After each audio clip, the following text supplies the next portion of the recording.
Hola a todos, bienvenidos un día más a mi canal de Cultívate con Priscila. Hoy hablaremos sobre la España de los Reyes Católicos y en este video presentaré algunos de los hechos más relevantes del reinado de los Reyes Católicos, quienes han pasado en la historia no solo por ser los monarcas que lograron la unificación de dos grandes reinos hispánicos como Castilla y Aragón, también finalizaron la reconquista cristiana y además financiaron sus descubrimientos en el continente americano. Y sin más demora, empezamos.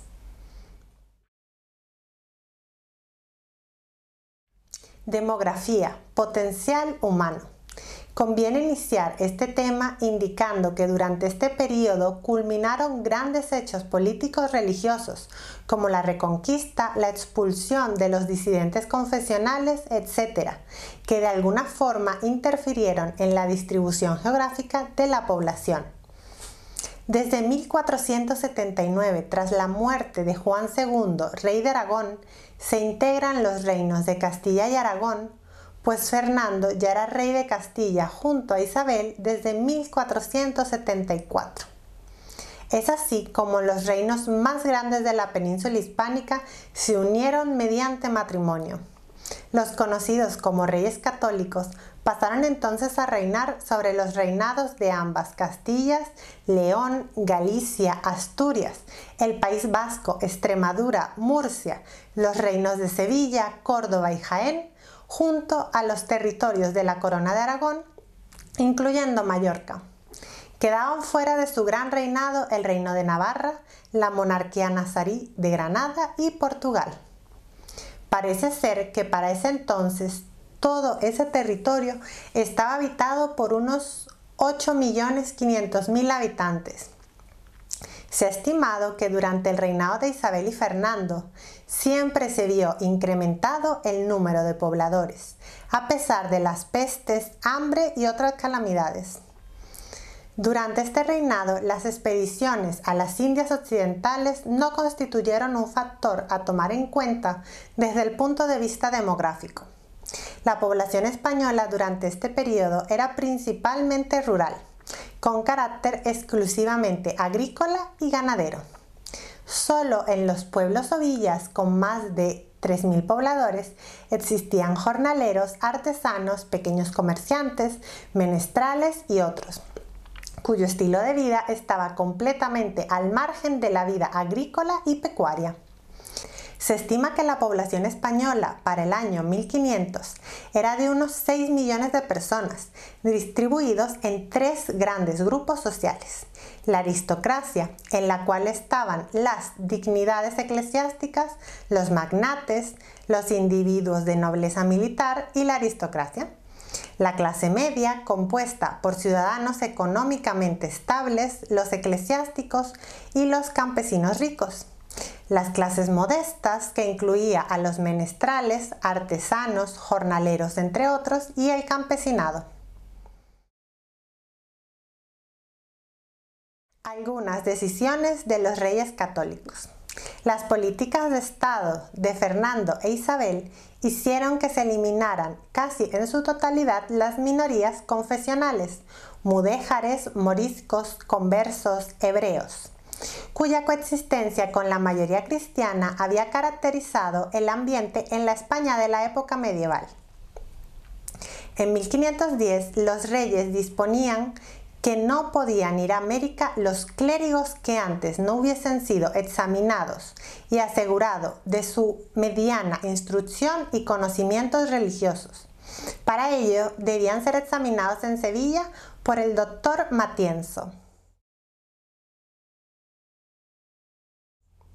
La propiedad y los valores materiales. La propiedad de las tierras parecían ser el fin natural de todo aquel que quisiera enriquecerse. Los capitales se invertían en las compras de tierras. Aunque no hay datos precisos al respecto, parece que los historiadores logran ponerse de acuerdo en afirmar que quizás solo el 2 o 3% de la población poseía más del 90% de las tierras. De esta manera, el latifundio siguió siendo la forma de manejar las tierras, básicamente en manos de aristócratas, la nobleza, los obispados y otras dignidades eclesiásticas, los monasterios y en menor medida los municipios. Se puede apreciar entonces que las clases humildes no participaban en el reparto de las tierras. La agricultura y la ganadería eran las principales fuentes productoras de rentas y por lo tanto la riqueza monetaria quedaba en manos de los poseedores de tierras.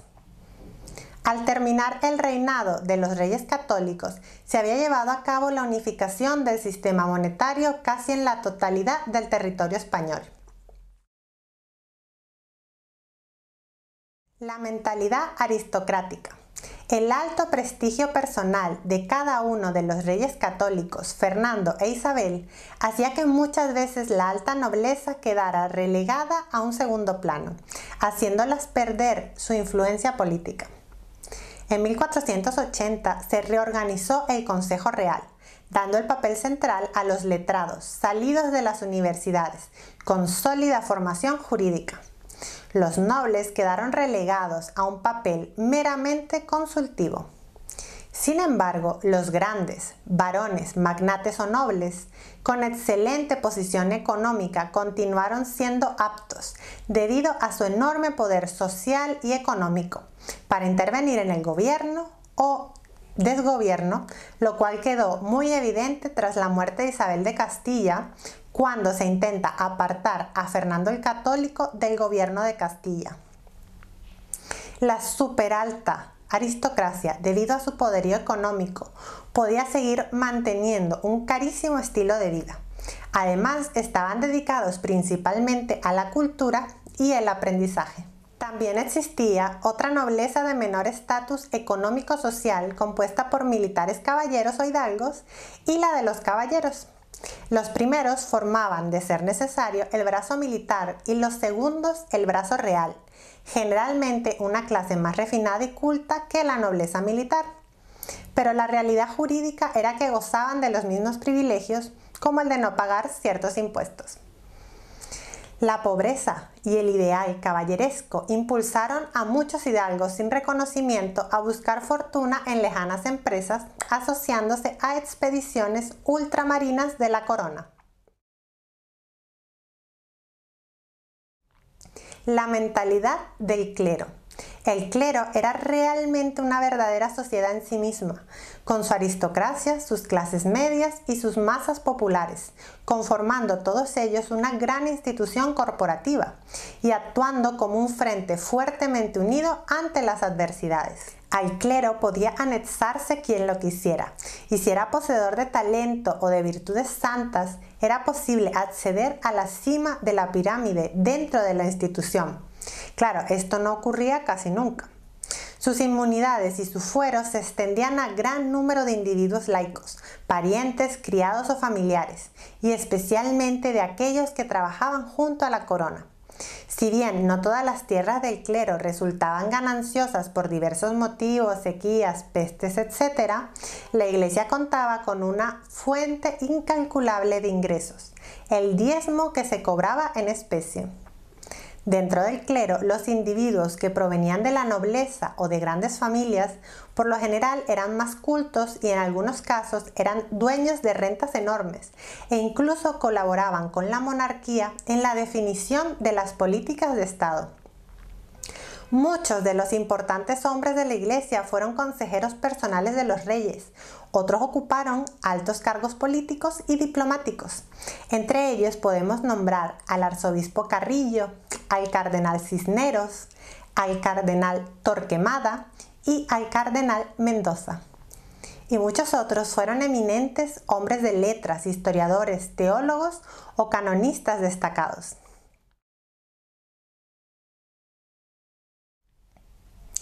La mentalidad de las clases medias y modernas urbanas.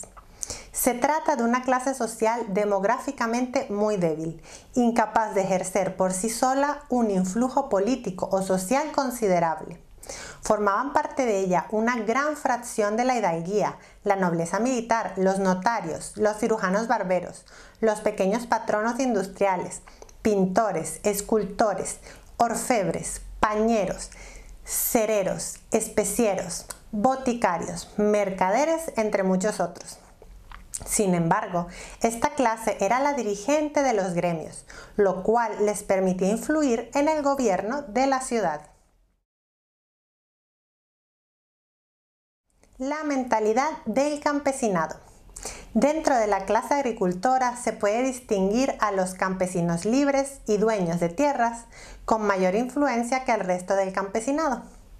Las fuentes históricas parecen coincidir en afirmar que los reyes católicos no supieron frenar el empobrecimiento de la clase campesina, y existen muchos testimonios de campos abandonados. La pobreza y la miseria era el pan de cada día de la mayoría del campesinado. Las realizaciones económicas. Durante el reinado de los reyes católicos se dan los primeros pasos de las políticas económicas mercantilistas. Aparte, fue un periodo histórico de una intensa labor legislativa desde todos los puntos de vista, especialmente desde el económico-social. Respecto a Europa, España se encontraba en atraso en sus industrias, para lo cual elaboraron medidas proteccionistas y fueron incapaces de eliminar el modelo latifundista imperante en los extensos territorios de Castilla. Los latifundistas perdieron poder político, mas no poder económico. La reorganización del sistema de hacienda era imprescindible para los monarcas.